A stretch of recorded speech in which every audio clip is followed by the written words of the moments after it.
Welcome to What's My Thesis. I'm Javier Proenza, and today my guest is Nick Lowe. Nick, where did you are you from out here? Where'd you grow up? So I grew up, I've lived here since 1998, but I grew up in the South Bay Area, Palo Alto, Gilroy, San Jose. I feel like I'm from Palo Alto technically. Palo Alto. So that's like where all the tech stuff is, right? Like, Yeah, I guess. Yeah, my dad worked in computers and yeah. Was he one of those people that got rich? You were the same age we established earlier. Yeah. Those people that got rich during the first .com boom? He was not. No, he was more. I mean, that's the kind of idea people have of Silicon Valley, but I think there were just people kind of working at companies. Like he had kind of a funny story. Like he was born and raised in the north of England. Met my mom, who kind of grew up in the Bay Area. He worked as a cook he worked in kitchens for a long time.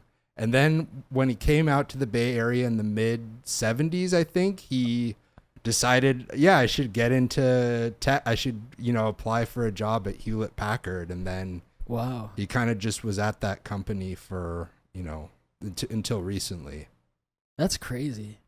Anyway, I'm more referencing like that era, because like that age of the internet where it like blew up, but no one really knew what the fuck it was yet. Yeah, totally. Yeah. And then there were people that like cashed out, and then their companies completely like crashed, but they were able to live like on the high road in that time period. But no, I mean, I figured there usually are like people that have to work for those people, right? In those communities. Yeah. They need someone to cook the food. Yeah, totally. Well, to clarify, he wasn't a cook for Hewlett Packard. Okay. But he was he started off as an engineer making chips, I think, and he was working all day in a basement. Didn't like that. And like so, chips and salsa? No. Yeah. I just don't get it. Yeah. Just they have one guy at Hewlett Packard who's frying up tortillas and that's the dude. Yeah. But microchips, I'm not sure what version of chips they were, but he didn't like working in a basement, so he thought, okay, I'm going to get into sales and figure that out. Oh, okay. Because I want to be outside, or at least not in a basement all day, breathing in these he's like dipping things in chemical baths. They don't have like in a windowless room. Wow. So, yeah. That's pretty exciting. So then you grew up around there. Like, was it more? I would imagine. Like, I remember when I went to DC from Miami, and then I came back to Miami, and I realized I had thought that like DC was so much more advanced tech wise, because everything had like .coms on billboards and stuff. And then I came back to Miami, and I realized, oh no, the world has just progressed that fast that when I was in Miami there was no tech, and now it's become just globally a thing. But I would imagine somewhere like that close to the heart of it, where you guys like. Is it like in TV shows like Eureka, where it's like, so you would see like robots in the background, people would check hard? I mean, that don't kill the fantasy. Yeah. Well, I feel like two things. One, that came a lot later, and okay. Two, one of the things I notice about Silicon Valley is they do a good job of hiding the fact that there's so much tech going on. Like, okay, so it's not not blinging. Yeah, it's just like everything, it's like they try to make things look very natural, or kind of, have a lot of trees around. No, you're good. You're good. Okay, I'm good. Adjusting mine. Yeah. Well, that's cool. So yeah. Then when in that process, like at what point did you start getting into art? So, where did you go to school? High school or college? I went to UCLA for BFA. Yeah, for BFA. Do you have an MFA? I do. I have an MFA from UC Riverside. Okay, cool. Yeah. So I got into art, like kind of around middle school. I was kind of thinking about this recently, because I've kind of like weirdly reverted back a little bit to like my middle school self, or at least art wise.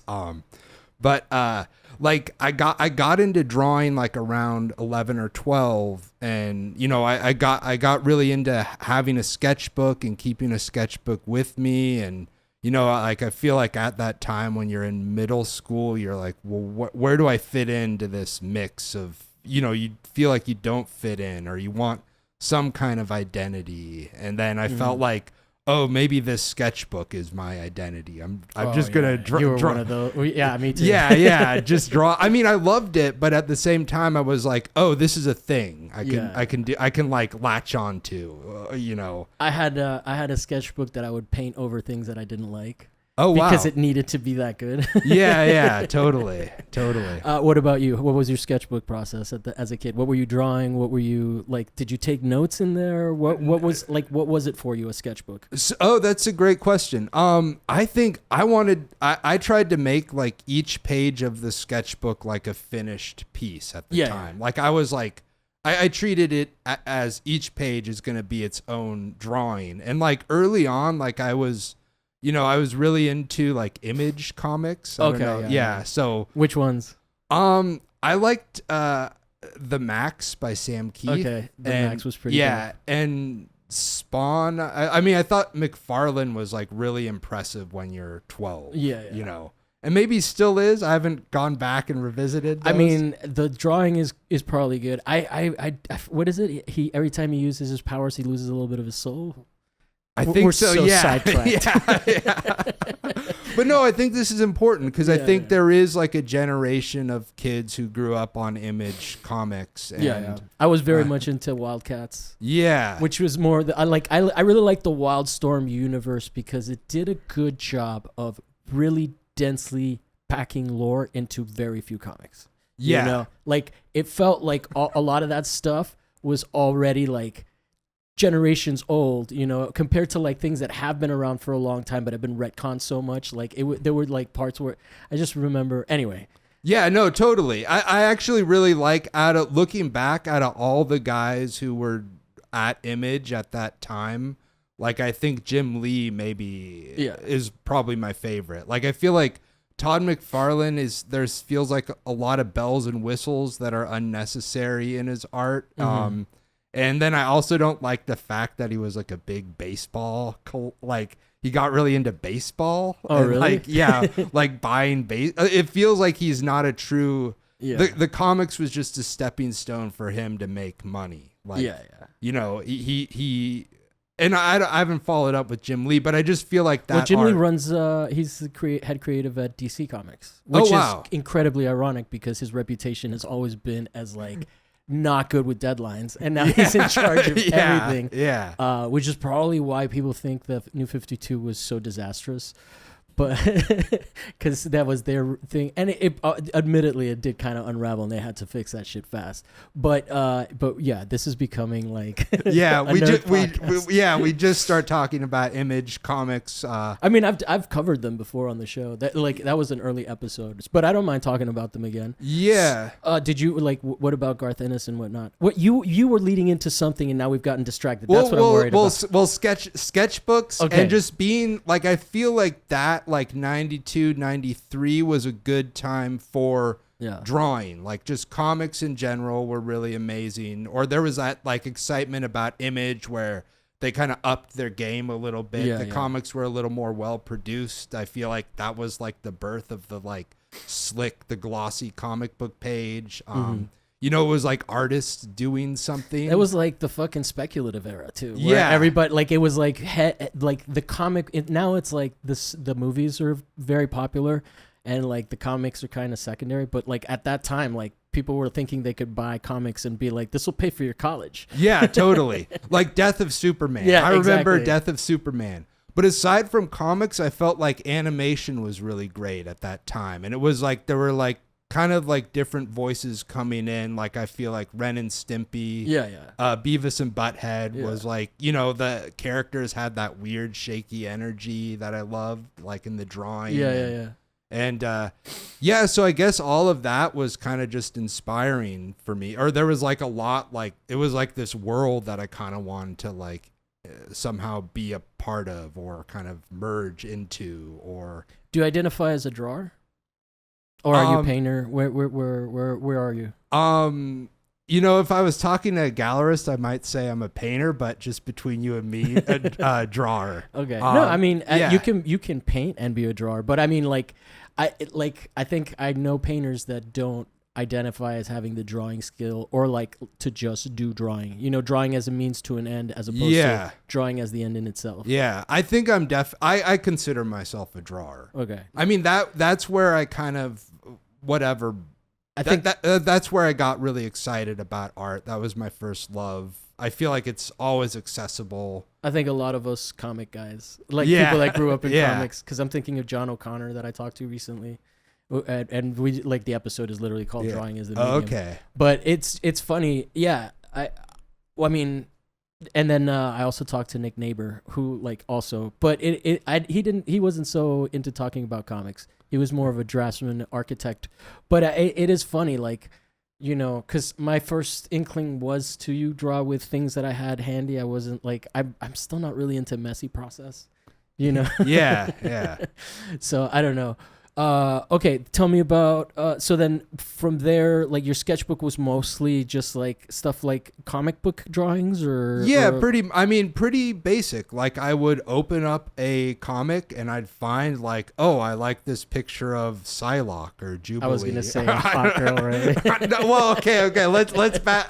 Do you remember the wizard with Rogue in the bikini? I don't want to be on record for this. Let's back it up. Let's say I open up a comic we book. We were 12, man. Come on. Yeah, I know. Psylocke was a name that came out of the ether at me. I know. But yeah, okay, you know. But yeah, so I open up a comic book and I see Nightcrawler. Something. But I mean, all that anatomy was so exaggerated on every front in those comics. But I'd open that up and I'd try to like draw it as faithfully as I could, and you know, I'd try to like unsuccessfully break down the different lines McFarlane was using, or you know, Sam Keith or whoever. Learn perspective. I didn't even get that far yet. Oh, I was just like in the figures. Yeah. I was just into the figures, and everything else I couldn't quite get into. You know, it was like, I'm figuring out like the muscles really fascinated me. But then like a little, so that was my process for a while. And then eventually that was like the training wheels. And I think eventually that fell away, that idea that I had to have like a comic book open to draw from. I also got into like there was this thing, Ape, near where I lived in San Jose, Alternative Press Expo. So all the, you know, like the Hernandez brothers who did Love and Rockets, or, you know, Dan Clowes, or, you know, Peter Bagg, more like kind of, I guess you would call them alternative comics, underground comics, independent comics. Like I started getting into more of that. And I feel like that was maybe like a little bit of a bridge into the art thing. And I had great art teachers all throughout high school too. Where did you go to? Were you in Palo Alto for that? I was, yeah. And they had, my high school had, at least to my, like, even looking back on it now, I'm like, oh, that was an amazing art program. Like this guy, Mr. Cooper, who was my kind of foundations art teacher, and he had studied with this guy Robert Arneson, who was like an old school kind of well-known funk ceramicist, and you know, he would tell us about like Vito Acconci or Chris Burden. Like he had this kind of knowledge base. And we had the photography teacher also taught art history, this guy Mr. Hoy. Like he would show us, like I remember he showed us a slide of that Betty Saar piece, The Liberation of Aunt Jemima. So it was like they were like kind of like doing things they couldn't do now. Yeah, I mean, you could. I feel like you could definitely show Betty Saar now. I mean, I feel like she's, you know, she's kind of canon now. Okay. He would. They were just bringing in. They had like a knowledge of like the broader art world. Yeah. I mean, maybe Vito Acconci, some of that stuff might be a little questionable now to show to high school kids.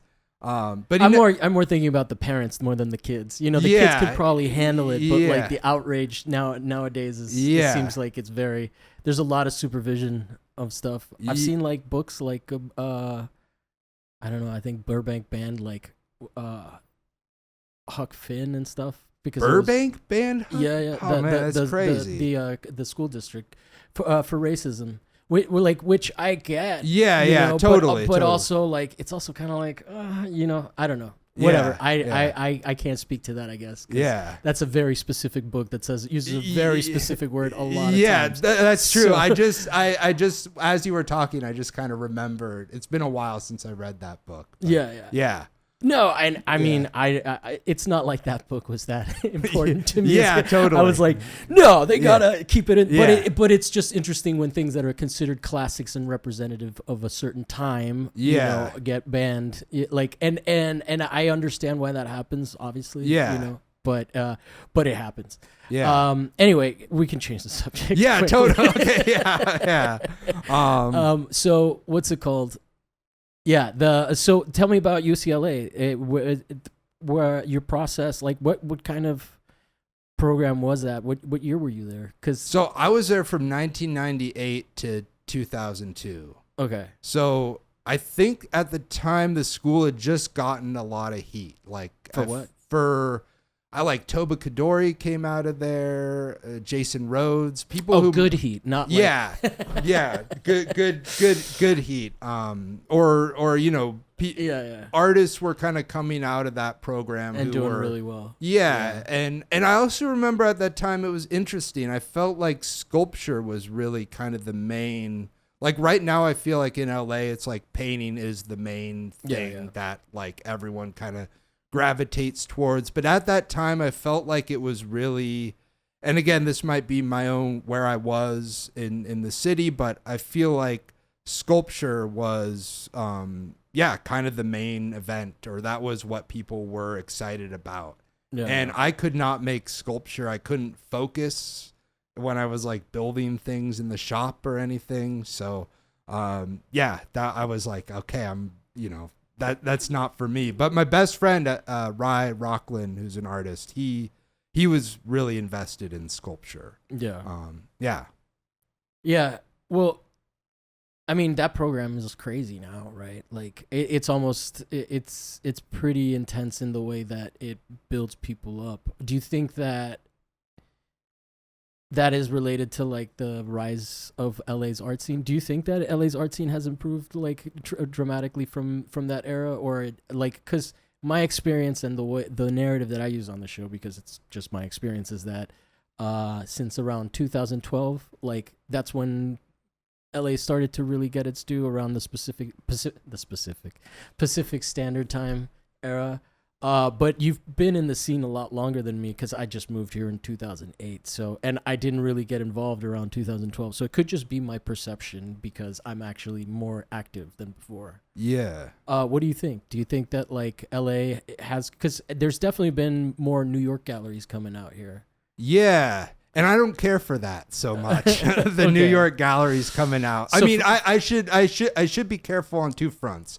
I show with the gallery, or I work on and off with the gallery that has a New York gallery that has an LA outpost. Okay. And two, I do teach at UCLA, so I have to. But I mean, it's. Oh, I'm not talking about the school. I mean, LA's scene in general. Has it become more intense? Because it really seems like UCLA nowadays, if you graduate from there, you're doing. You know, I know Gauzier just went to Yale, and I mean, not that.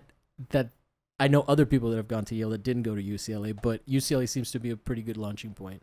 Oh, totally. I think it is, but I think it was always kind of a good launching point. Like a bunch of people that I went to undergrad with went to Yale right out of grad school. Okay. And, and I feel like there was, and also when I was in undergrad, there was this expectation that you would go to grad school right after undergrad, which really? I don't agree with at all.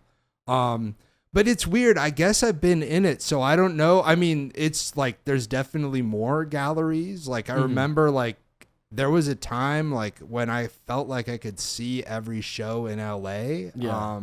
And I didn't even have a car. Like I was just bussing around, and maybe not every show, but I felt like I could go to all the spaces that I was interested in. And,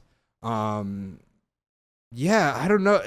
I mean, the city's just changed completely. Like I kind of envisioned myself like in high school and in college, like I could be kind of a deadbeat artist. Like I would, I would like have a part-time job, maybe 2-3 days a week max. Yeah.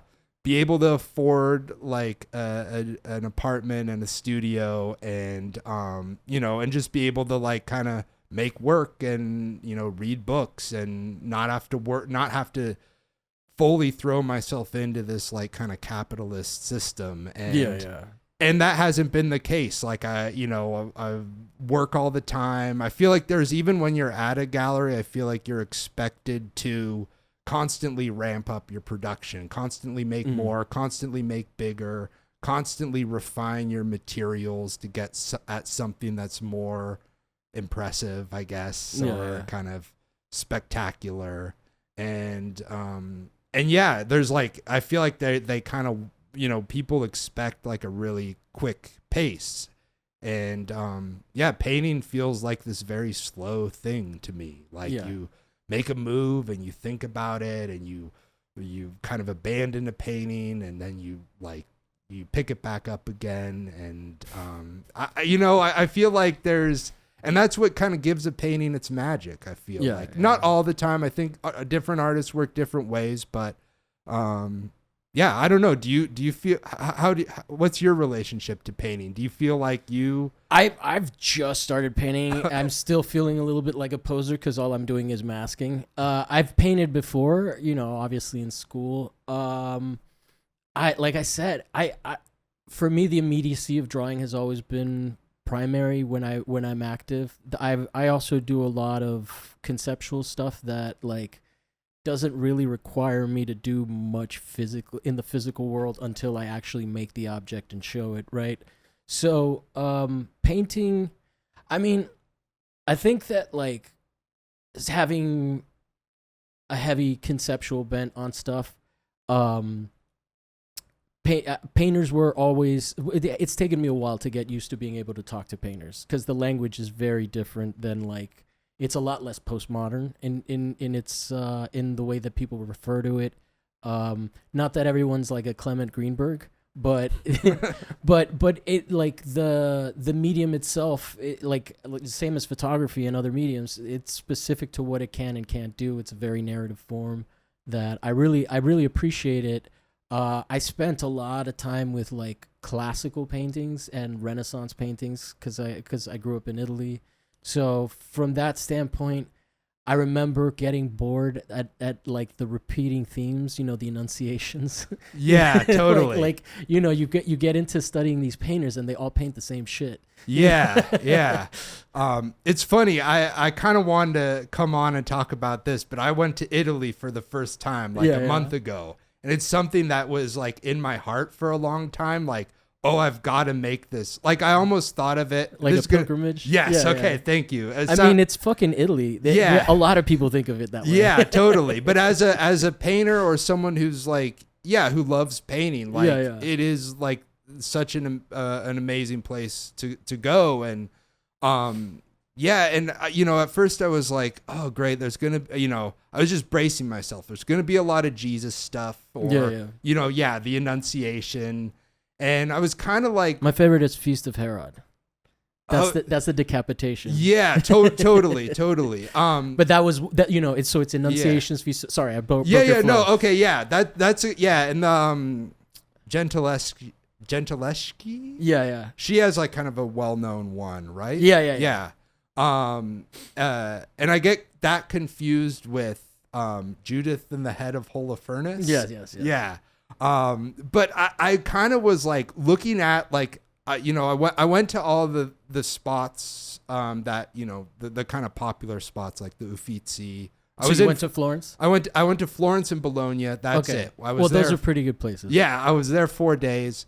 And I was just like I think I like got what the appeal of the crucifixion is. Like, you know, you see like, especially like I noticed like Jesus with his feet dripping blood, like over a skull. Like I'm like, okay. It's some of the most metal shit you've ever seen. Yeah, it really totally. is. You know what I thought of too? Like there's this crazy painting in the Uffizi. It's a small painting of John the Baptist and how they would always paint John the Baptist with like the leopard skin. Yeah. And I had this weird, and I haven't told this to many people, so I might be off base. Probably the wrong place to bring it up in public. But I thought of like John the Baptist is like a little bit like Macho Man Randy Savage. Okay. Like he's like a little crazy, and like, you know, Jesus might be like a Hulk Hogan type, like the brand ambassador. That's the guy from Christianity. Everybody knows. He's like made the crossover. Although now it's Yeah, and the Bible's just a bunch of cut promos. yeah, totally. Yeah, because I was like, that's as far as I got with the analogy. I'm like, okay, John the Baptist is like a little, because he's like all kind of crazy. You know, he's always like, I've just spent all this time in the desert and like my hair is all messed up. I got this crazy beard. I'm like rocking this like leopard skin. And well, Florence is really cool because it's like, it's where the Renaissance happened, but architecturally it's a Gothic city, which is really dope. And then Bologna is like a straight up medieval city. Yeah, totally. And you can tell the difference. And when I was there, it was being run by the communist government. Like the Communist Party was running the city, which is like kind of interesting. But yeah, back to the painting, because you asked me, and it's legit. I think the painting is like it's very satisfying. It's very easy to consume. I think a lot of people have an easier time with it than you know, like most people would rather experience painting, and I think that there's a good reason for that. You can do a lot of things where you intuit, like you can feel things with painting. You know, I think you can with sculpture, obviously. Like did you go into see Donatello's Mary Magdalene in the Opera del Duomo in Florence? So didn't make it into the Duomo. Oh, okay. I didn't know. It's actually the museum behind it. Okay. But yeah. But that was the day I had like gotten COVID, but didn't know I had COVID. Oh, I thought I was just tired. You had COVID on your trip? Wow. I did. I think I wouldn't. You don't have to disclose, but I wouldn't blame you if you didn't isolate, because you're on your fucking trip. Damn, that sucks. Yeah. Well, I didn't know I had it. You know, I thought like, because we had went to Bologna and walked around everywhere. Like that city is amazing. Like just the kind of, you know, those like colonnades. I don't know. They do something where they circulate the air where it's like a lot cooler, and they cover, you know, I felt like all the sidewalks were covered, and they have little walkways that have columns. Yeah. Yeah. Colonnades, but like for people that don't know the totally. Yeah. And yeah, so I thought I was just like tired from walking around Bologna. Yeah. And it's a college town, which is also cool. So it's like, it's kind of like being in Tallahassee or Gainesville, but like it's an old Roman city. So it's like young and really hip, but I love it. And the colors there are so different than any other place in Italy. Yeah. So much brown. Yeah. But so much stone. All the terrazzo and like, and then they have those two towers in the middle. But what I love about those places, right? Like they're so old, but even Bologna, like it's like layered, you know, centuries layered on top of each other. That's what I love about Italy. Yeah. But so what do you? Well, I mean, we're talking about painting. Like, what did you think about Giotto? The Giotto's. As you say, Giotto. I mean, it's it's anytime it's too like pizza. Yeah. Giotto. Yeah, Giotto. Giotto. That's fine. I mean, yeah, the Giottos were amazing. I think the thing that really blew my mind though was the Mannerists, like the alla maniera di Michelangelo. Yeah, totally. Yeah. So Mannerists, that's right? Mannerists are mimicking Michelangelo, right? Yeah. So they're doing it in the manner of. Yeah. I think they're like a lot of them were like his proteges or students, but like there was this one amazing experience I had at this church in Pontormo, it was a Pontormo in a church that was like kind of maybe like on the other side of the river that the Uffizzi's on. Can't remember the name of the church, but you go in, there was like a big rainstorm. The church is entirely dark. I was like, I kind of think there was a Pontormo in here, but I didn't see it. And, I'm walking around and there were other paintings and I was like, oh, okay. I kind of always gravitated towards the John the Baptist paintings with the leopard skin.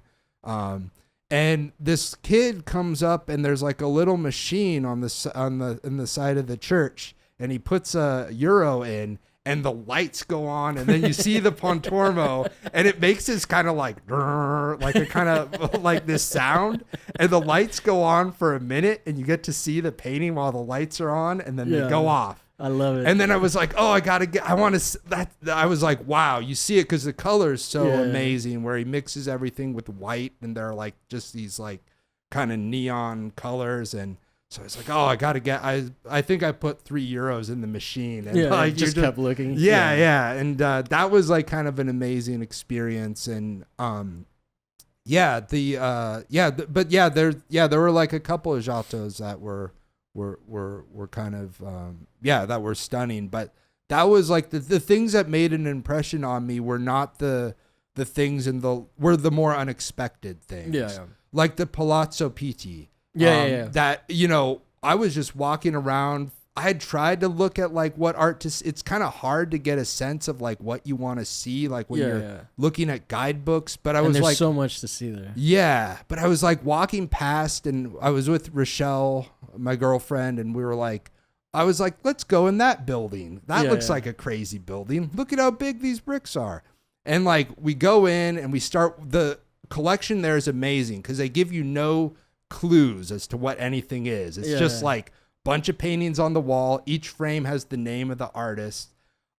We walk into this one room and there's this Bronzino painting of like a kind of a little person. It's two-sided, naked, there and huge. But it's like crazy to see a two-sided full-length portrait of a little person, and kind of felt painted. It was painted with so much humanity, and there was like where his private parts would be, there was like a butterfly flying by, so that was the thing that kind of blocked it off. And I was oh, that's such an amazing move to like it's not like the leaf, it's like literally like a butterfly flying by, so it's like in 1 second it'll be completely naked again. But that was like a painting that really stunned me. That was like kind of unexpected. Or so you went specifically to Florence to see paintings? Like I'm just always curious as to how people choose what city they go to.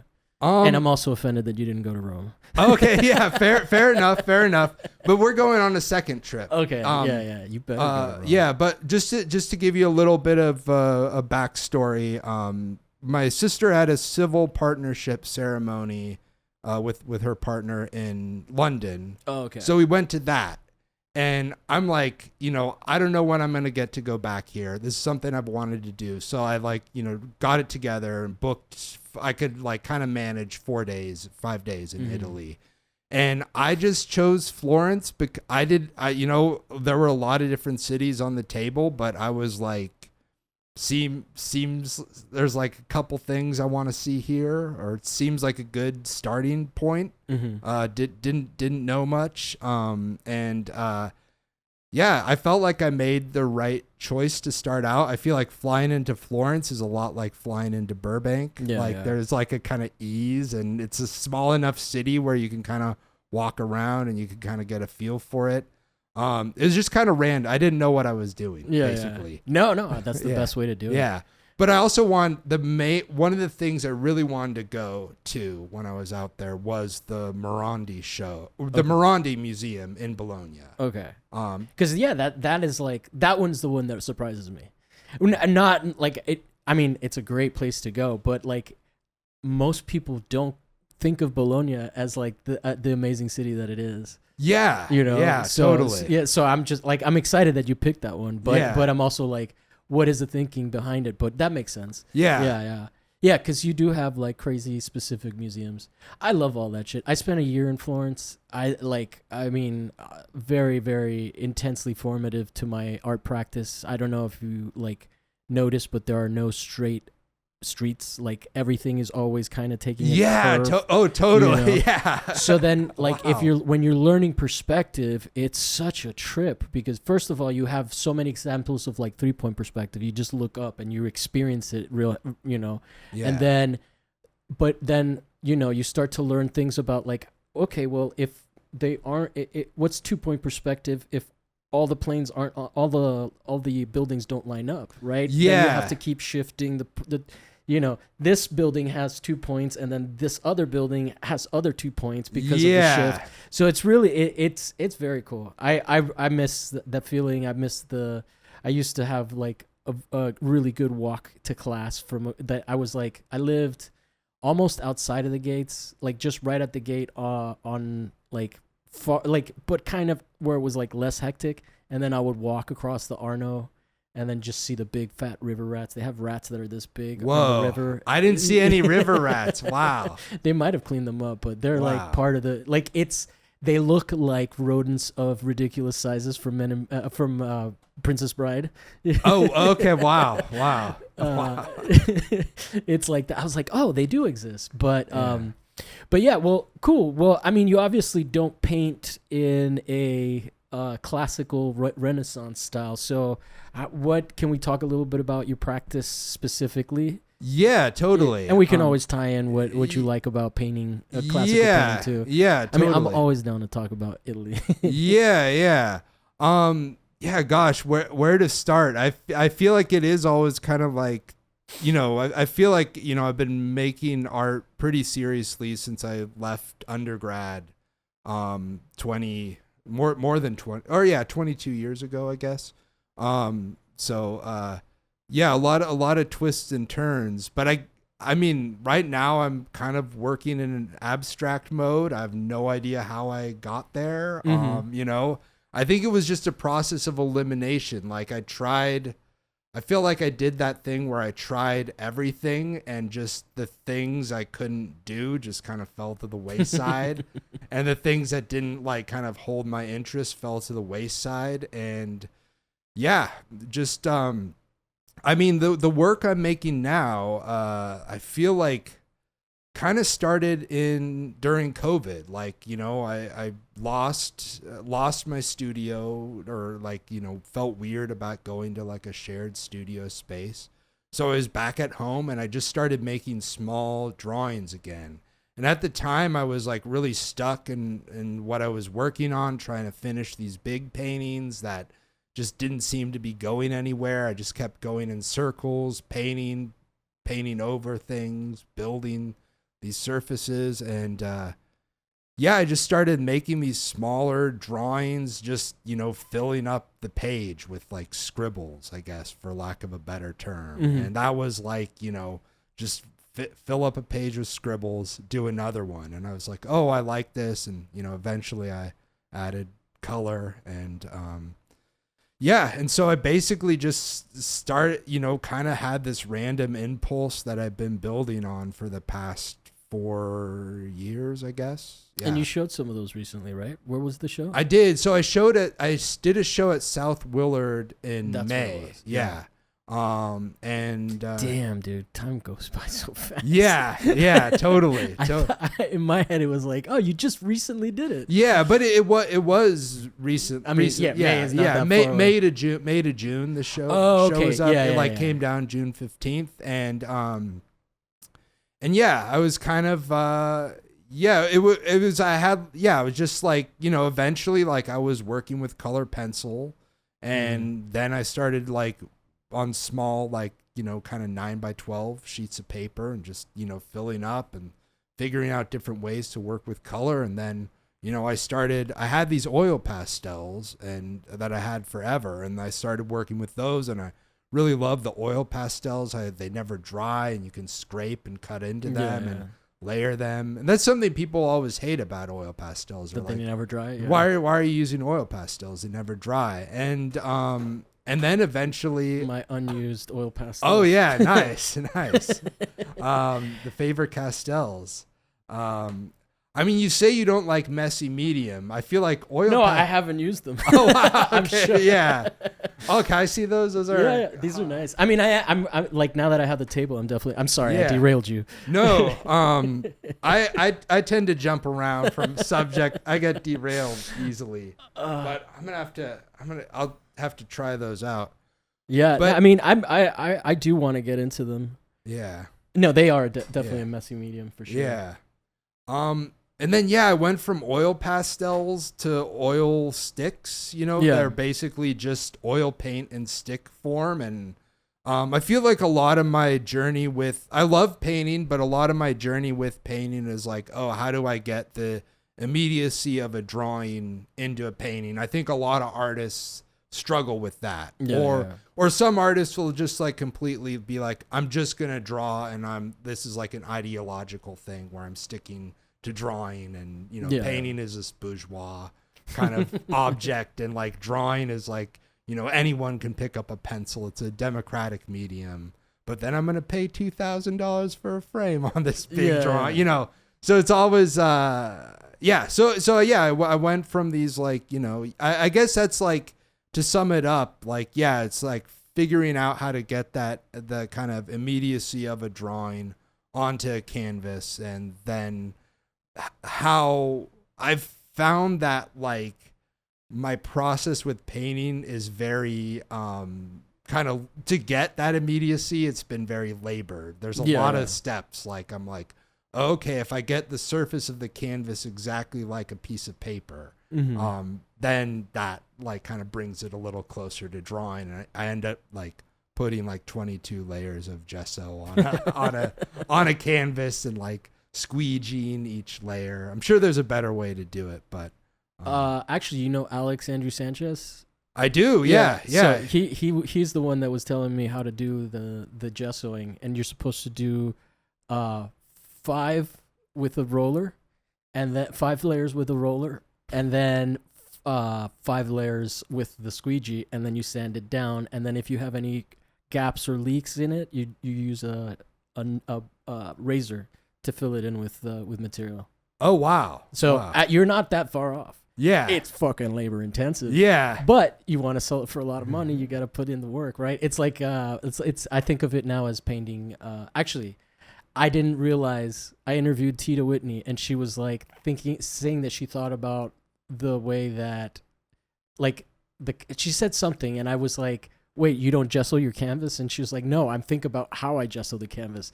And I'm like, oh, okay. I think that is like the next level for like, the other thing that Alex said in his interview was something about like, if you want to make a $30,000 painting, you have to make it look like a $30,000 painting. And I think that's kind of, those are the details, like using the right materials, linens and stuff. But yeah, no, I mean, that's interesting that you're like, I don't know if that's the right way to do it, but you're pretty close. Yeah, but I think there's no right or wrong way to gesso a canvas. No, because obviously. the thing I found, it's like, oh, if I just use a raw canvas, that's like a way to get at the immediacy of or that feels like paper. And it's funny, the flip side of I think that's one of that idea of making a painting that looks like a $30,000 painting. I will say that's something I've been noticing in LA is people are like material smart. Yeah. And I actually think that creates a kind of like boring, homogeneous, like kind of viewing experience. When you go into a gallery and you're like, oh, okay, you got the linen edges, you got like the Lucius Hudson aluminum frames or whatever. Well, to be fair to Alex, he works. No, totally. And also Alex kind of, his work is not necessarily like that. I love Alex's paintings, and he there's like a kind of energy to how he puts on paint where I'm not, it's just like, there's something very visceral about his paintings. Yeah. I'm not trying to, but I'm like, no, but that is an interesting thing to Yeah. know. I mean, I'm starting to learn about it because I'm starting to learn and interact with more commercial people, like people in commercial spaces that actually are active in the market. yeah. I don't think Tita was necessarily speaking to that, but to that specifically, I don't know how she does her gesso. I'm only speculating, but that is an interesting thing to notice about LA, and I think that's a very fair and valid thing. Yeah.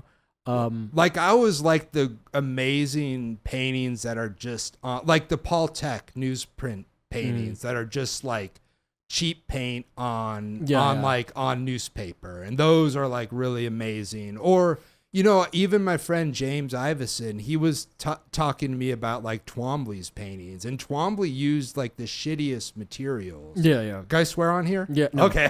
I can't. Okay. You're canceled. Yeah. The episode's not coming out. Okay. Yeah.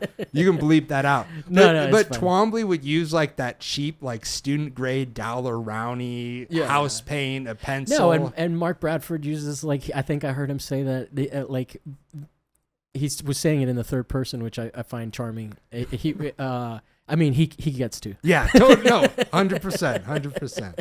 But he was like, if it can't be found at Home Depot, it's not going to be in a Mark Bradford painting. Oh wow. Yeah, and I was like, okay, yeah, fair enough. But that is a very specific way of approaching things, But I mean. Dude, obviously anything is fair game. I talked to Plipchuk, and he was saying that like his approach to it was that like when you purchase a piece, you are its caretaker, so whatever it needs to stay good. So like in terms of like what is like archival, I asked him about art because he's been doing stuff since the 90s. And he's like, he doesn't seem that concerned with making things archival. You know? So it really depends, and Yeah. So I was an undergrad when Plupchuk was in grad school. Okay. He was in I think we came to UCLA together, but he was in grad school, and seeing him work, that was like kind of an influence on me, because he kind of he's like very accessible in terms of the way he makes work, and like he was so prolific. And I'm probably not remembering this correctly, but I remember his first show at China Art, he had put a carpet on the floor. Maybe he talked about this on his podcast episode. Think so. But he was like kind of like he was a bit of a prankster, a bit of a wild man, but I think it was all for the art, for entertainment, for connecting with people. And I remember he was wrestling people at his opening for his paintings, and no one could he's like a strong dude, I think it's like the Winnipeg winters make you tough. Again, if I'm remembering this wrong, I apologize, but I think he wrestled two women who ended up like pinning him, or they and so he gave them a painting. And I think he cut the painting in half, or that was like the deal. But this was also at a time when he was like selling everything he made, so it was like kind of cool that he's just like, I'm not part of your world, you're part of my world. This is like my universe. Like he just kind of had that about him. Like, he'd give people drawings. Like I have like a couple really beautiful 8x10 or 8.5 by 11 Plupchuk drawings that are just like, hot glue and paper clips and, paper towels. So yeah, I kind of always appreciated that about him, where he was like, he kind of took the materials that inspired him and wasn't too concerned about the archival nature of things, or seemingly. And I guess I kind of always like that memory of like Plupchuk, like, just cutting his painting out. Yeah. And I feel like, I mean, I'm not around these younger art spaces as much, but that attitude might not be, like wrestling for a painting might be considered like a little bit macho at this day and age, but I don't think the spirit in which he was doing it, like, I felt safe, I guess, no, it's just kind of like, I feel like that in my mind, that's like the older LA. But things change. That's the only constant we have is change. But so then, like, what you've been here for a while. I kind of want to go back to that question because I only know the art scene that I know. It seems like you. Like the scene has always been vibrant. Let's call the scene the community. I use kind of scene and community. It's interchangeably with art scene, and then I guess the art market and commercial spaces would be different. So you think it sounds like you think maybe there's more galleries, maybe in the non-commercial as well as commercial realm, but that the community has always kind of been pretty vibrant. Like LA's somewhat been taken seriously. Like by New York and whatnot. Yeah, totally. I feel like even, I felt like when I came to the city, it was like everyone was like excited about LA. Like, I always think of like Helter Skelter. I can't remember. Yeah, that show. That show is like what put LA on the map. Maybe. Okay. That's interesting. Yeah. And Victor, who you had on this podcast, he was in that show, right? Yeah. So I always think of like, that's when it was like LA became like this vibrant art. I forgot what year that was. Like early 90s? Or maybe early? Yeah. I think like 91. 91. Yeah, okay. 91. And then I felt like when I came here, I felt like I was late, I was like, this has been going on for a while. And I remember I had a professor that I worked with in grad school, amazing artist, Jim Isserman. And he was saying that, like, he went to Cal Arts in the 80s.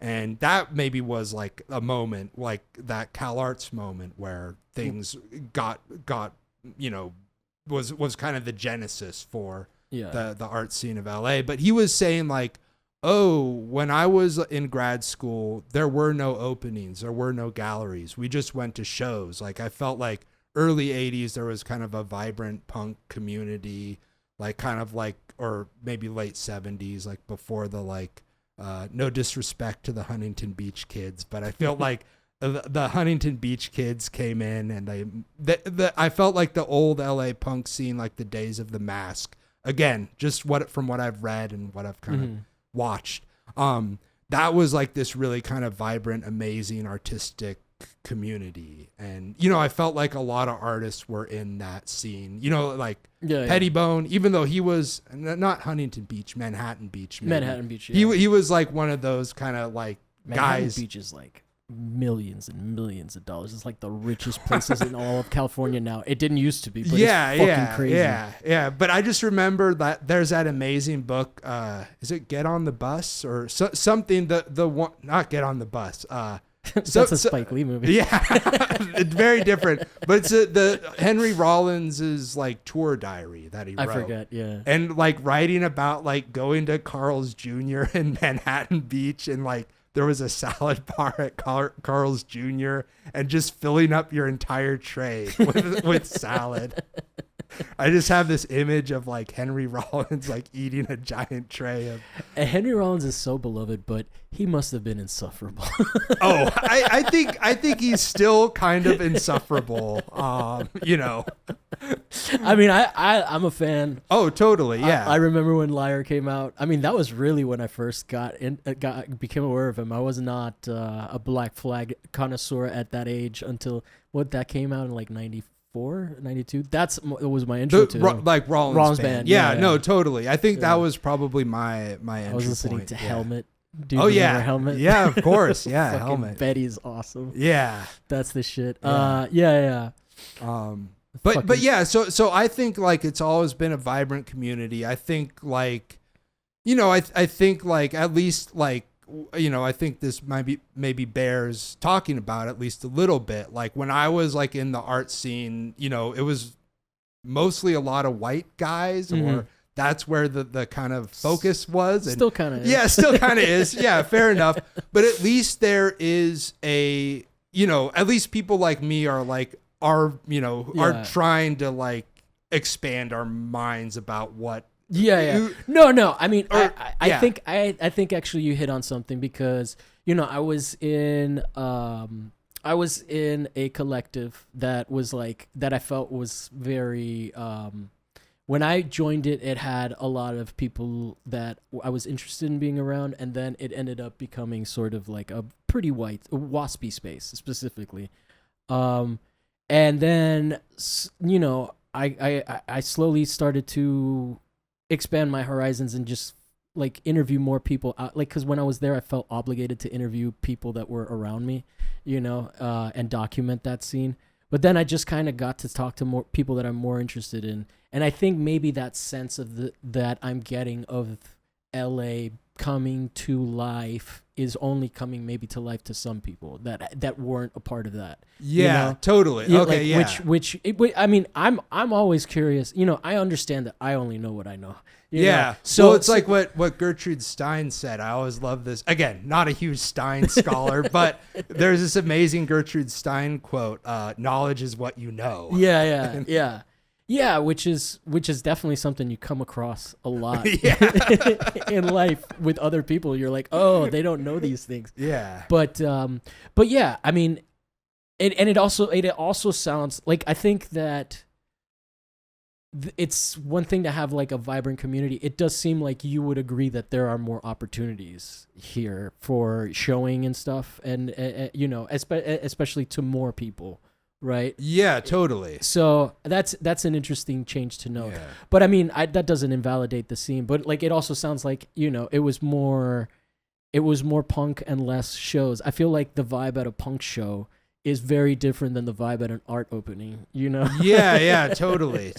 Yeah, for sure. It's like a little bit more aggressive. It has more of an edge as opposed to there's really very little difference between going to art openings and like growing up in the UN, Yeah. like, and seeing how my parents interfaced with that community of people, right? Yeah. Like it's very polite, professional, and like I have friends that I obviously within the scene, but it is a very like, I was telling you that I think I'm an introvert. It might also be that I'm going to openings and everybody gets tired from that, Yeah, totally. Because you're driving, you're parking, you're like, I feel like it's funny. One of my friends was like, I was talking to him on the phone. It was like maybe 6:00 p.m. on a Saturday.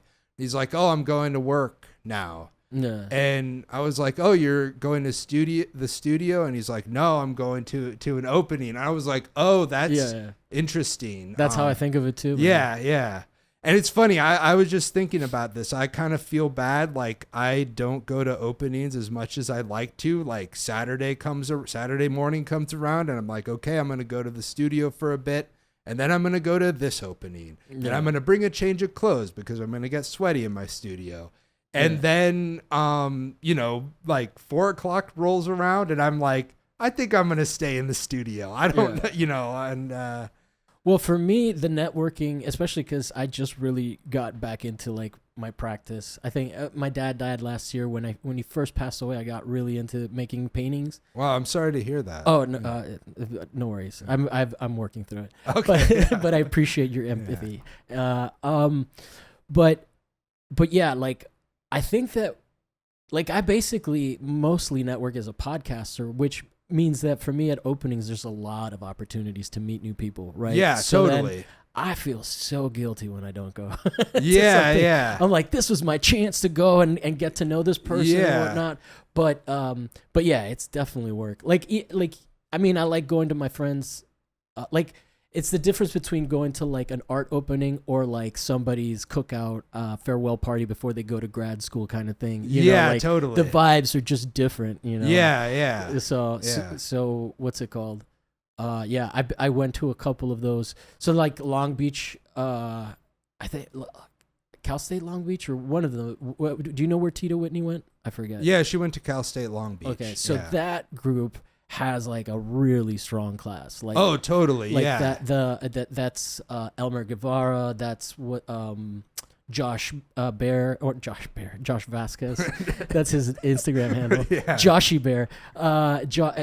He like just left to go to UCLA, and like it's interesting. Like that is like a heavy hitter class, you know. Yeah. Yeah. Yeah. So it's interesting. Like at any given moment, you just have like a group can sprout out. I mean, I don't know Cal State's Long Beach legacy, but Yeah, that no, class- I think here's the thing with Long Beach. That's like the Cal State Long Beach is like the best kept secret in LA. There's always like heavy hitters coming out of Long Beach. really. Like I kind of have a connection to Long Beach. Like a couple people I went to grad school with, they were kind of Long Beach alums. My girlfriend went to Cal State Long Beach, and yeah, I don't know. There's like, I know so many amazing painters who are my age who are kind of coming out. And then, yeah, there's like amazing ceramicists or sculptors who are coming out of there. They have a great ceramics program with Tony Marsh, who I don't know if he's there anymore. I can't. Yeah. But, yeah, and then it's just like generations, come whatever. It's like a very rigorous program. And it's funny. My education at UCLA was like, you kind of go in a room and you go nuts, and then we talk about it 3 times a quarter. Whereas I feel like Long Beach, at least when I was there, like, and that's kind of what like got me excited about art, was that it felt a lot, because I was like, thought of myself on track to be a comic book artist. But I needed to get this school thing out of the way. And then it was like first day of art class, I like drank the Kool-Aid, and I have continued to drink it all throughout my life. We are a fucking cult. But it was crazy. So like my first art class, like there was like Bohemian. Yeah. Sorry. No. But just that, like, the first day of I took this new genres class with Hirsch Perlman, and it was like the first day of class, and he like, I don't know if he still believes this, but it's something that got like tattooed on my mind. He talked about this triangle of where there's an artist at one end of the triangle, artwork, and viewer. And you're never going to have a strong triangle, but you'll always just have a strong relationship with either artist and viewer, or artist and artwork, or viewer and artwork. And so he talked about that for like 10 minutes, and he's like, now I'm going to show you this movie Misery, which totally like exemplifies or proves this triangle. And I thought there was a couple things in that. Were like, maybe there's only one thing. It's like, just the first day of art school, the teacher throws on Misery, which it's like kind of like, oh, I didn't know this could be considered in an art context. Like I thought this Misery, fine movie, but it seems like kind of junk, kind of throwaway. So I like that, there was that moment of like, you can take these things from like the broader culture and kind of consider them a little more than. That movie, I don't know how old I was, but we made my youngest sibling watch that, and it fucking traumatized them. And I still don't know why it was so scary because of the age difference. And I know it was cruel, but like we did not get how terrifying that movie would be to someone that young. But that movie is intense, man. Yeah. Like I could not. I mean, I maybe did bully a little bit when I said to them that like I'm your number one fan. Oh wow. As a bit of a troll, and it really scared them. But but I mean that's an interesting, like, based on what you're saying. I think what I take away from that example is that your teacher's basically saying like, you can have a really toxic relationship with the viewer, right? Yeah, it's totally. It's like he's the artist, and then she's the person that. Yeah. Like, I think that is almost about audience capture a little bit, you know, which is interesting because like she's like, no. Yeah. I that movie is pivotal to me. So it's just funny when you maybe I shouldn't have dismissed it as junk, but it just didn't seem. No. Yeah. It's definitely. I mean, it's a Stephen King. Like Stephen King, I would categorize as quality junk, but it's definitely but I mean, I mean, I don't think you were dismissing it. I see what you were saying, that he was like, there are metaphors within these movies that can illustrate like his point about the, you know, because that's something to fucking he's almost like that's the first day of class and he's like, careful what you wish for, guys. And I don't know, is that what you took away from it? I mean I always think of it as like, I mean I guess I just took it very literally and analytically, like, oh, there's one thing that's going to be strong on this triangle, and then I also got obsessed with like looking for meaning in junk, kind of culturally, so and and then it's weird because knowing Hirsch for a while, like the project he was working on at the time was really intense, and he was like he had this house in Echo Park, maybe, or I think it was Echo Park, and on the second floor that was his studio. And he was making these figures out of cardboard in the studio and then making pictures of them with pinhole cameras. It's a really amazing kind of group of work. Like I encourage all of the listeners or viewers to to seek that out. I can't remember the name of it, but they were these really, but he was like, he would say he was working on this thing, but he also would never let anyone into this room. He was like making these cardboard figures, and I think it just felt like his relationship to that work was really strong and intense, but he wasn't letting anyone in. And I mean, I kind of felt that way in grad school in a way where there was all this pressure to have visits, and I was never ready for, like, I didn't have a strong connection to my work at that time.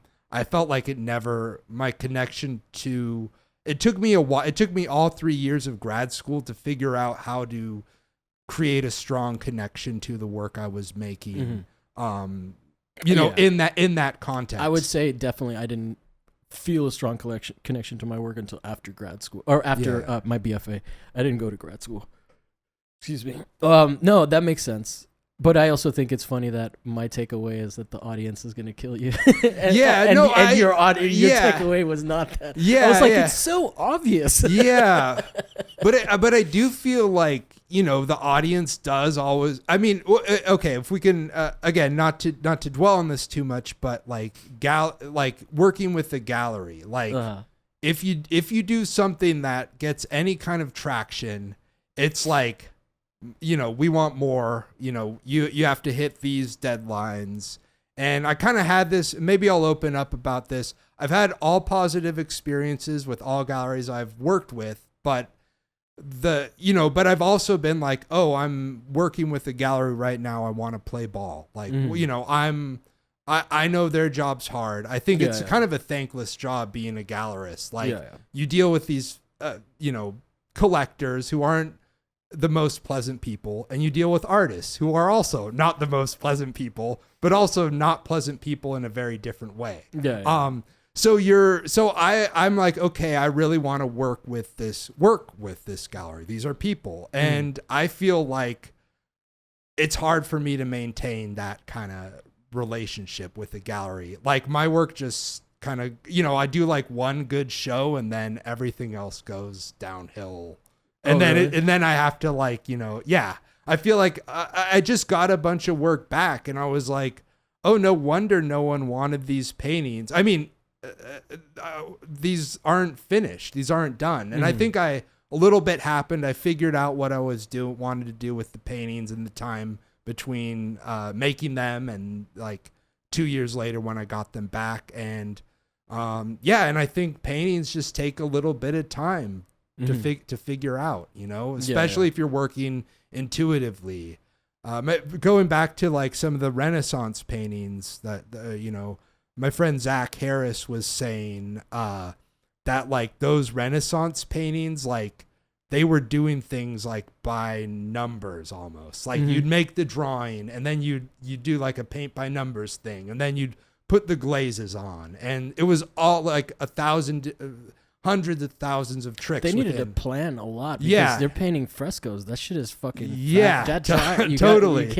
Yeah. But even maybe the oil paintings too. Oh, You're yeah, like, you're doing the cartoon, you're pouncing, you're putting on that first layer and then the second layer. But like, yeah, like the working intuitively and working large and figuring out like a composite. Like I don't draw anything out. I have no plan other than just kind of this like weird energy. Like I want to go in the studio and I want to make something. And I'm like, yeah. And I feel like that way of working is not very efficient, Yeah. But that's interesting. I mean, I wonder what that is. Cause I definitely, I think that, going back to John Plipchuk, he was saying that, that he did feel like he had to meet that demand when it was being asked of him, and eventually he just burnt out and couldn't do it. I wonder how that works. I definitely don't have any relationship to any gallery. Everything I know from people that have told me. You know?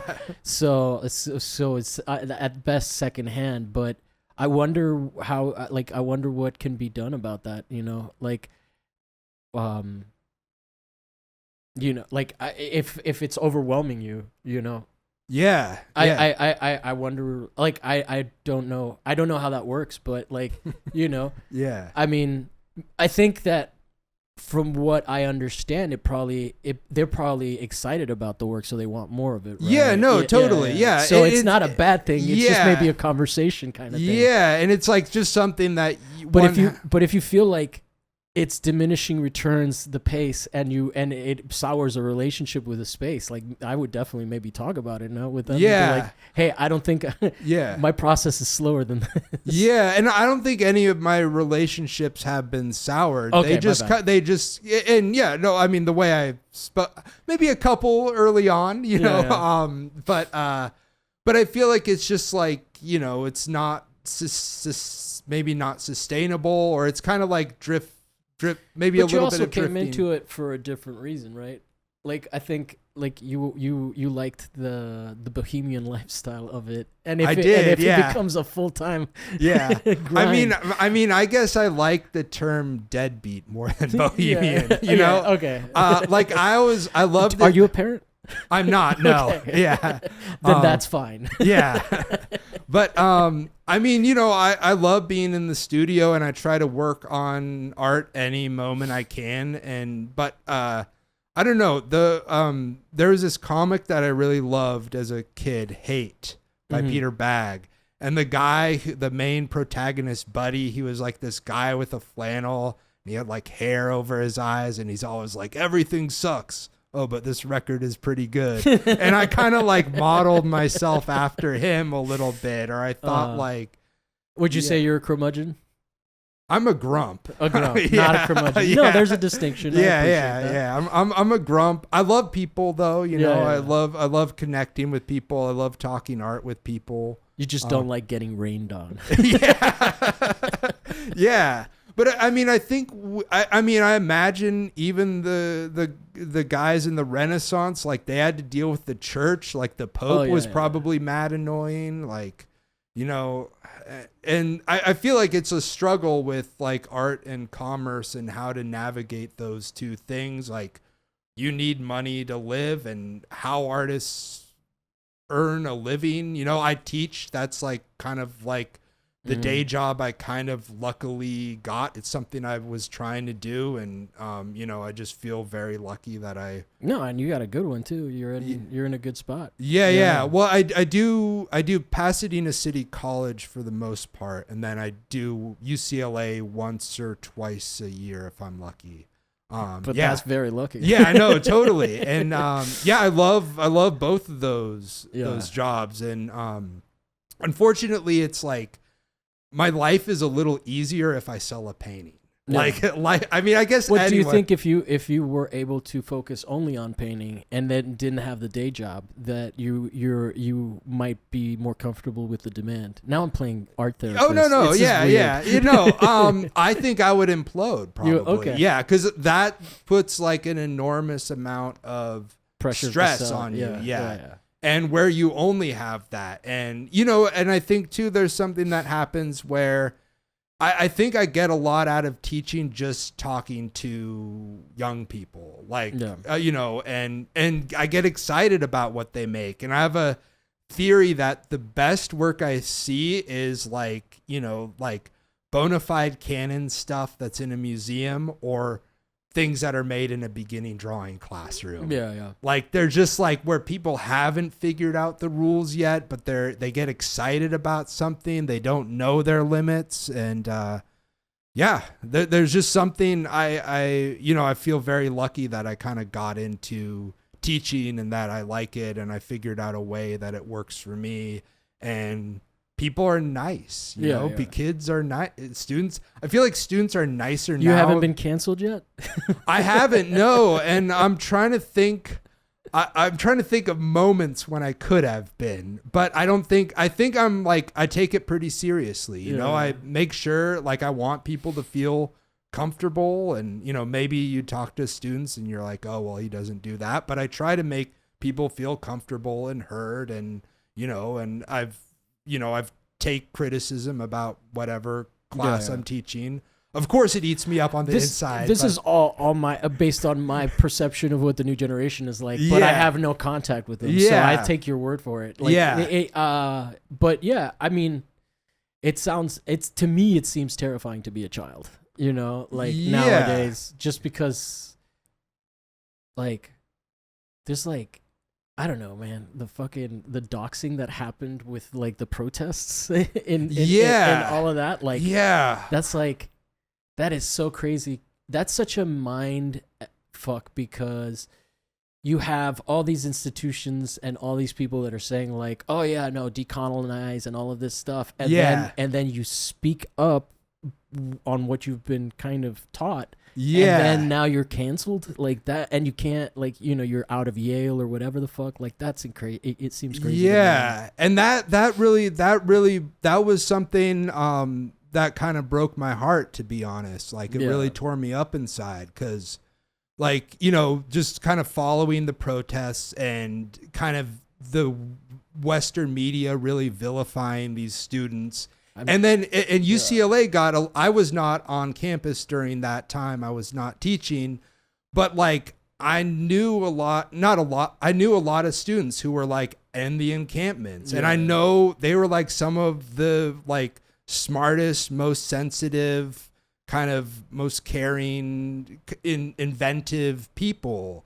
And so like, and with any protest, there's always some kind of fringe thing. Yeah. But the way that I understood the UCLA thing, it was so complicated. And, ultimately, these students are just trying to do what they think is right, and, and try and what they've been taught is right. Yeah, but then totally. it's that I think that's sort of, it's the weird postmodernism of it all that is kind of like, I struggle with it, and we don't have to get too into detail. Yeah. I just felt like I was besmirching the younger generation, and I wanted to clarify that, like, I do not understand because when the war in Iraq was happening, we were able to speak publicly about that shit, and nobody, this is such a different animal. The closest thing I can think of is like, I've never really seen protesters vilified like that, and I think that it's probably what happened during Vietnam, right? Yeah.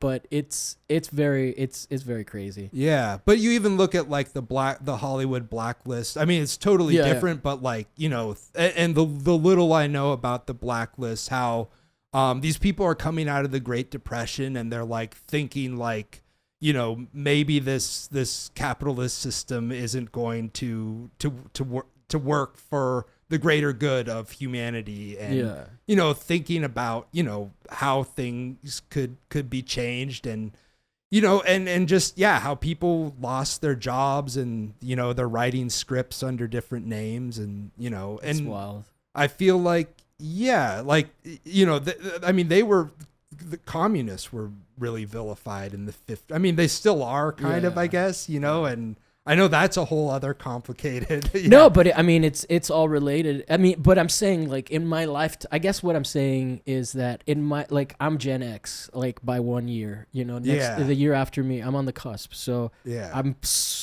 like they have a name for us. We're Exennials. Wait, say that again. Exennials, like Gen X, millennials. Yeah. And I think that they came up with it to sort of like bridge the gap between the tech boom and all of that, but ultimately, like, if you really think about any generation, there's been like, you know, the horse versus the car is not anymore. So I just own the fact that I'm Gen X. But I mean, I guess you are too. Or you're 1980? Yeah, 1980. Okay, but yeah, I mean, I think in our lifetime we've like. When I was a kid and the grunge movement and all of that, like going up into the new millennium, it was, it felt very apathetic and very, like disillusioned with the commercialization of everything, right? Like, but it was not so overtly like political everything, right? Like, and I, you know, to see people protesting like mass slaughter and be vilified is completely a new experience for me. And from that perspective, I have a lot of sympathy. I don't think I can even have empathy. Like, and then, you know, like, it's not like the economy is in a place for them that they can really have like the same optimistic outlook that I did when I was a kid, right? Yeah, you totally. know? So, yeah. Anyway, I think that it must be really interesting to work with people going through that, you know, and totally. Must be like conflicting, you know. Yeah. Like, and you maybe can't tell them things that might help them because of your relationship with them, you know, like you don't want to encourage them to fight the power when they're getting fucking mauled. Yeah. No, totally. I had a photography teacher once tell me, is like, when the fucking shit, when they come for you, you get out of the way. You know? Oh wow! And it was during the Iraq War, and I think that I finally understand that. Yeah. And this was somebody that was like friends with Gary Winogrand and Walker Evans and stuff like that. So I'm not gonna say his name because I don't want him to get in trouble. But I thought it was a really interesting point, like, you know, because and helpful. Because and I also think it's good to think about what risks you can take, you know, in terms of like going out and protesting, and like, you know, you want to go walk on the freeway, like there will be some consequences, you know. And I sound like such an old guy, like we are. we are. We're not the ones. We're not the ones protesting. We have more to lose. Yeah, and then, you know, there's people who are like, you know, maybe have some kind of health issues, you know, and so it's like, always think about what risks you're able to take. And I also think about too my own kind of privilege and my own kind of stance where I'm at. It's like, you know, it's a weird thing where like I have the choice like to be not political if I wanted to, you know. It's like I'm not being attacked directly, but, you know, someone who's Palestinian, they're living that every day, and like, you know, or even someone who's Mexican. Yeah, totally, you know? totally. Like we're in their home, and it's not their home anymore. Yeah. You know? I get sunburned really easily, and so I was like walking the other day, and I was like, I'm not meant to be here. You know, California. Yeah, exactly. Like I should be in like Norway or something, you know, and not that I'm all for travel and people moving around, but I get what you're saying. But it's like, this is not my land. I think I've decided that I am not a northerner. You know, the youth in which I would have been able to learn how to do that. The farthest I've lived north is Florence. Okay. And that was brutal in the fucking wintertime. Yeah. But okay, we're just like kind of wandering now. Thank you so much. Anything that I didn't get to ask you about that you maybe wanted to say? You like, I always like to like that you in preparation thought of, but it didn't come up in conversation. No worries if it didn't. If you don't. I mean, I guess one thing I always think about is like, and we kind of touched on this a little bit, is this idea of the art world. Like, I always feel this thing, and again, I don't practice this, but I think the thing to kind of keep in mind is that you are responsible for making the art world or your own art world. And we kind of maybe touched on it a little bit, but like, you know, and this is something I'm realizing is like, okay, who are the artists that I like? Who are the people that I like being around? And like trying to kind of, you know, reach out to those people, kind of forge a relationship with those people or talk to them or whatever, have them over to my studio. And that's something that, that I think is important and to think about, like, you know, if you feel like the art world is not a place for you for whatever reason, then it is important to bring, find your own mix of people. You know. No, and I've definitely felt that, you know, on a very real sense. It makes a huge difference, you know. Yeah. And like, and the other thing is that, like, I would say two things to that. Friendships with artists are great, but they're also on some level professional, right? Like your buddies and all, but like keep some of yourself hidden. You know, I would say, you know, understand that. I mean, I have a lot of friends in the community, people that love me a lot. I think that my perspective is also because I am obviously every week out there. You know, so that's where it comes from. Yeah. You know, but the other thing is that, like, people like to have their opinion asked, you know. So if you invite people to your studio, they're, you know, unless they really find you repulsive, they're probably going to be interested. Yeah. But yeah, I mean, you can push back on my keep some of yourself hidden. Oh no, yeah. I mean, I guess, I mean, people have told me that I need to keep more hidden, but I feel like I'm pretty open. I try to be as open as possible. Of course, within reason and in the bounds of, like, you know, being appropriate. And, You know, and yeah, but I think that, like, there's a benefit to having friends outside of the art world. Oh, totally. You know what I mean? Totally. Yeah. And maybe those people, like, it's just everybody's in the art world. Everybody's trying to make something of themselves, right, and get some kind of recognition. And I think that, you know, boundaries are important in those spaces. Oh yeah, totally. You know I'm a big believer in boundaries and knowing your boundaries and asserting your boundaries. I think that's important with. Because people in this industry, people will step over. Yeah, and especially with, like, working with the gallery, like, you have to assert your boundaries. Yeah. I guess I voiced it differently the first time. Yeah. Well, you know, I mean, that's the great thing about these conversation as opposed to you say something and you hear how it sounds. or you know, you figure out what the person means. Yeah, but I would also say, like, don't cry to your artist friends about, like, personal life things, because your friendships are going to be more already very raw and vulnerable. Yeah, you know? Totally. Like, totally. And like, burden your family. Yeah. I mean, I think you also have to, like, kind of acknowledge, like, as an artist, like, how far you've kind of, like, what you've accomplished, and kind of keep that in mind, you know, when crying to people about certain things. Yeah. Like, no, totally. Like, and this world is a small world, so anything you say to an artist will get around. Yeah, totally. Yeah, for sure. But anyway, not to be cynical, not to end on a cynical note. Yeah. You know, but you are a sensitive artist, and you need to protect that that part of yourself. Yeah, totally. But cool, man. Yeah. So anything that we can promote for you? Anything coming up? Your Instagram?